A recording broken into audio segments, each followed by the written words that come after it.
मासू देवता को यदि पहाड़ों का राजा कहा जाए तो अतिशयोक्ति नहीं होगी। हिमाचल और उत्तराखंड में शायद किसी भी दैवीय शक्ति का प्रभाव इतना गहरा नहीं होगा जितना मासू देवता का है। उनका साम्राज्य जितना बड़ा है उतना ही रहस्यमयी है उनके उद्गम का इतिहास। शैव आस्था में लगे हिमालय के पहाड़ों में महासू को भगवान शिव का ही अवतार माना जाता है। हिमालयन नैरेटिव के आज के अंक में हम जानेंगे पहाड़ों के प्राचीन राजा महासू के बारे में। जैसा कि पहाड़ों में अक्सर होता है, मासू देवता का कोई लिखित इतिहास नहीं मिलता, लेकिन मौखिक परंपराओं में उनसे जुड़ी कहानियां और लोक आस्था के प्रमाण यहाँ वहां मिल जाते हैं। अलग अलग विद्वानों ने मासू देवता के इतिहास पर अपनी थ्योरीज दी है, लेकिन सबसे पहले हम वो कहानी सुनेंगे जो मासू देवता के बारे में सबसे ज्यादा प्रचलित है।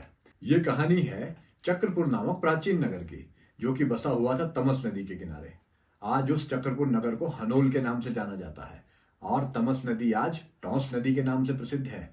लेकिन ये कहानी जिस कालखंड की है उस समय वहां आसुरी शक्तियों का प्रभाव था। ऐसे ही एक दैत्य किरमिर के अत्याचारों से वहां की जनता त्रस्त थी, जो मैंद्रक नामक स्थान पर एक जल सरोवर के पास रहा करता था। वो दैत्य बारी बारी से गांव के लोगों का भक्षण करता था।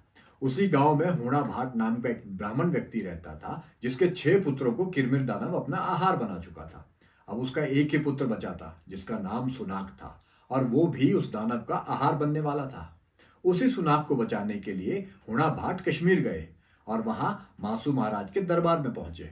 वहां मासू महाराज अपने भाइयों, वीरों और परिवार के लोगों के साथ रहा करते थे।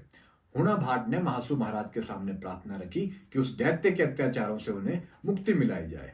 मासू महाराज ने उन्हें कुछ अनुष्ठान करने को कहा और बताया कि इसके 7वें दिन वे अपने भाइयों सहित धरती के नीचे से प्रकट होंगे।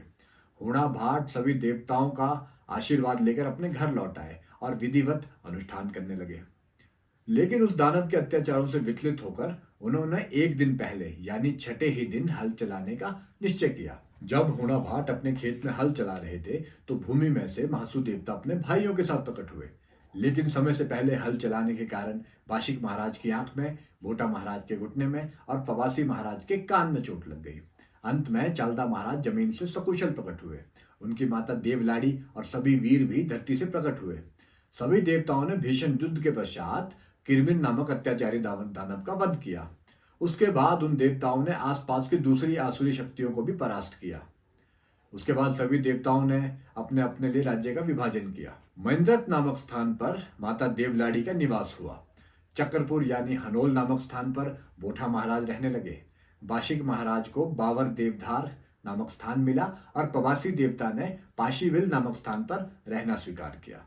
और अंत में चालदा मासू महाराज ने निरंतर भ्रमण करते हुए अपनी प्रजा की रक्षा और कल्याण करना स्वीकार किया।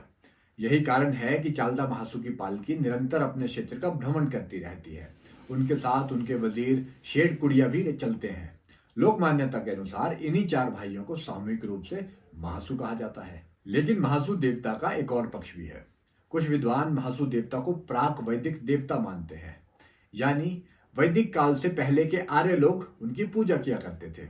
जम्मू कश्मीर की स्वात घाटी में रहने वाली आर्यों की कलश जाति या कलश जनजाति जिस मौन नामक देवता को पूजती है, उसका संबंध भी कहीं कहीं महासू से जोड़ा जाता है।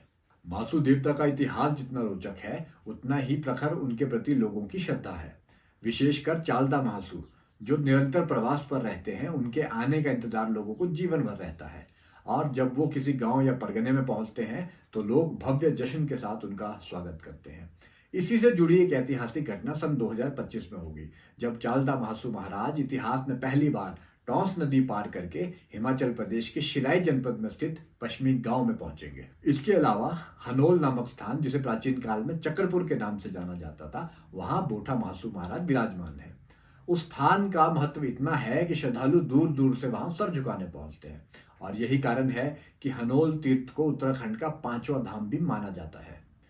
मासू देवता का प्रभाव और परंपरा इतनी व्यापक है कि उनका वर्णन एक बार में करना असंभव लगता है।